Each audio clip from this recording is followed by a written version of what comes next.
దీప్తి రణవీటి గారు అన్నారు కనుక అడుగుతున్నాను. వాళ్ళ మధ్యలో షట్ డౌన్ అయిందని విన్నాను నేను. అలాంటి వాళ్ళకి మీరు ఎందుకు లిఫ్ట్ ఇచ్చి సపోర్ట్ చేస్తున్నారు?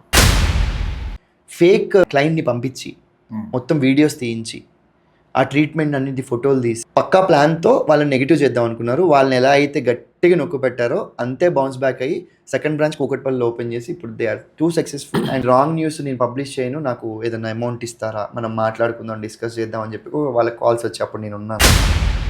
ఇంటర్వ్యూకి రాగా మేకప్ వేసుకుని వచ్చావా? నేను బయటికి వెళ్ళినప్పుడు మేకప్ అస్సలు వేసుకోవటం మానేసి ఒక 1.5 year 2 years అవుతుందన్న. ఓన్లీ ఆన్ స్క్రీన్, అది కూడా సీరియల్ కెమెరా, సినిమా కెమెరా ముందు మాత్రమే మేకప్ వేసుకుంటాను. ఎందుకు అడిగారంటే ఇక్కడ ఏదో కలర్ బ్లాక్ కలర్ కనిపిస్తుంటేను. ఎస్, దీనికి రీజన్ దీప్తి నడిమింటి గారు. మీరు రమ్మంటున్నారు, నేను రావట్లేదు. యాక్చువల్గా ఒక ట్రీట్మెంట్ తీసుకున్నాను అనమాట. మనకి ఇక్కడ ఏదైతే ఉంటుందో పలచబడిపోతుంటుంది కదా, సో స్క్రీన్ మీద పలచబడకుండా నేను కాజల్ని కానీ మస్కరా కానీ కొంచెం టచ్అప్ చేసేవాడిని అనమాట. అది రెగ్యులర్గా చేయడం కాకుండా దీప్తి వాళ్ళతో దీప్తి నడిమింటి చాలామంది తెలుసు, ఈ వీడియో చూసే వాళ్ళందరికీ. Deepthi Nadiminti permanent makeup studio అని. సో వాళ్ళతో మాట్లాడి డిస్కస్ చేస్తే ఇలా ఒక ట్రీట్మెంట్ ఉంది, అది చేయించుకోండి అంటే, సో కొంచెం మనకి టెంపరీ టాటూ లాగా వేస్తారనమాట. ఇక్కడ ఒక లేయర్, ఇక్కడ ఒక లేయర్, ఇక్కడ వేసున్నారనమాట. సో దానివల్ల రెగ్యులర్గా రోజు మస్కరా వేసుకునే బాధ తప్పి ఇలా పెట్టుకున్నా. బట్ ఒక ఈటీవీ ప్రాజెక్ట్ అడిగారు కదా మీరు, రీసెంట్గా కూడా పాపం వాళ్ళు నన్ను కాంటాక్ట్ చేసి రాధా మనోహరం సీరియల్లో వెళ్ళాను నేను.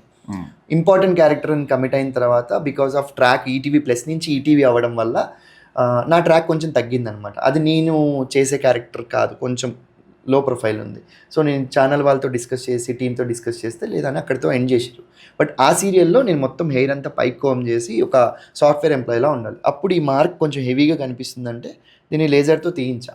సో తీయించిన తర్వాత వాళ్ళు చెప్పారు ఒక ఆయింట్మెంట్ రాయాలి అని, ఆయింట్మెంట్ రాసిచ్చారు. నేను దానికి కొంచెం టైం తీసుకోవటం వల్ల ఆ మార్క్ ఉంది, దానికి నేను మళ్ళీ ట్రీట్మెంట్ తీసుకున్నా. అది మళ్ళీ పోతుంది, ఒక 2-3 సెషన్స్లో వెళ్ళిపోతుంది అనమాట. సో దీప్తి రణవీటి గారు అన్నారు కనుక అడుగుతున్నాను.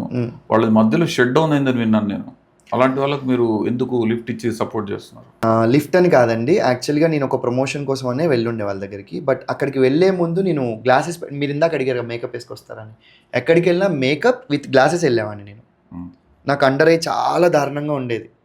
నేను అప్పుడు ఆ టైంలో సీరియల్స్ కూడా ఎక్కువ చేస్తుండేవాడిని కదా, సో అండర్ ఐ ఎక్కువ ఉన్న కన్సర్న్తో వాళ్ళ దగ్గరికి వెళ్ళాను. బట్ వాళ్ళ దగ్గర ట్రీట్మెంట్ తీసుకున్న తర్వాత నాకు రిజల్ట్ చూసి నాకు నచ్చి వాళ్ళతో ట్రావెల్ చేస్తూ నేను సపోర్ట్ చేస్తూ వచ్చా. సో ఒకానొక టైంలో మేము రెగ్యులర్గా వీడియోస్ చేస్తూ రెగ్యులర్గా సపోర్ట్ చేస్తూ ఇచ్చి ఉండేవాళ్ళం. But last few months back వాళ్ళ గురించి న్యూస్ రావడం, షట్ డౌన్ చేశారు, వాళ్ళు రాంగ్ డాక్టర్స్ని పెట్టకుండా వాళ్ళు ట్రీట్మెంట్ చేస్తున్నారు అని చెప్పి అలిగేషన్స్ చాలా వచ్చాయి. చాలా వీడియోస్ ప్రమోట్ చేశారు, ఇదంతా అయ్యి ఉండే. ఆ టైంలో నాకు కూడా పర్సనల్గా చాలా క్వశ్చన్స్ వచ్చాయి, వాళ్ళు అలాంటి వాళ్ళని ఎందుకు సపోర్ట్ చేశారు. ఫస్ట్ ఆఫ్ ఆల్ 100% తెలిసిన వాళ్ళు ఎవరు సపోర్ట్ ఆ న్యూస్ స్ప్రెడ్ చేయలేదు. వాళ్ళకు కూడా కొన్ని కాల్స్ వచ్చాయి, మిమ్మల్ని నేను ఈ రాంగ్ న్యూస్ నేను పబ్లిష్ చేయను, నాకు ఏదైనా అమౌంట్ ఇస్తారా, మనం మాట్లాడుకుందాం, డిస్కస్ చేద్దాం అని చెప్పి వాళ్ళకి కాల్స్ వచ్చి అప్పుడు నేను ఉన్నాను. వాళ్ళు రెడీగా లేరు అవన్నీ ఇవ్వడానికి. మేము జెన్యూన్ అయినప్పుడు ఎందుకు ఇవ్వాలి అని చెప్పి. బేసిక్గా ఏంటంటే రైడ్ అయింది, ప్రతి ఒక్క క్లినిక్ మీద రైడ్ అవుతుంది. సో హెల్త్ డిపార్ట్మెంట్ వాళ్ళు రైడ్ చేసి అన్ని పేపర్స్ ఉన్నాయా లేవా, కొన్ని ఉంటాయి, వీళ్ళు ఉంటేనే డెర్మటాలజీ ఉంటేనే కొంతమంది చేయాలి, ఇది ఉంటేనే చేయాలని చెప్పి కొన్ని ట్రీట్మెంట్స్ ఉంటాయి, డీటెయిల్డ్గా నాకు తెలియదు. సో వాళ్ళందరినీ మీరు పెట్టుకున్నారా లేదా, డాక్టర్స్ ఉన్నారా లేదా అని చెప్పి రైడ్ అవుతుంది. సో ఆ రైడ్ అయినప్పుడు కొంచెం గ్యాప్ వస్తుంది, ఒక 1 week 10 days కొన్ని ట్రీట్మెంట్స్ గ్యాప్ తీసుకుంటారు. ఎందుకంటే ఆ డాక్టర్ కరెక్టా కదా వాళ్ళు జడ్జ్ చేసి సర్టిఫైడ్ చేసిన తర్వాత వాళ్ళు ట్రీట్మెంట్ చేయాల్సి వస్తుంది.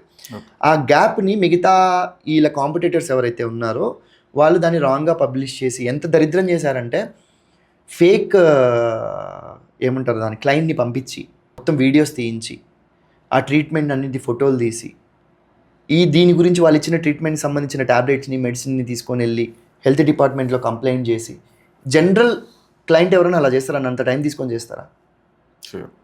సో పక్కా ప్లాన్తో వాళ్ళని నెగిటివ్ చేద్దాం అనుకున్నారు. వాళ్ళని ఎలా అయితే గట్టిగా నొక్కు పెట్టారో అంతే బౌన్స్ బ్యాక్ అయ్యి సెకండ్ బ్రాంచ్ కూకట్పల్లిలో ఓపెన్ చేసి ఇప్పుడు they are too successful and a problem లేకుండా మా జర్నీ నడుస్తుంది. అండ్ ఈరోజు నిజంగా మేకప్ లేకుండా ముందుకు వచ్చానంటే బికాస్ ఆఫ్ దట్.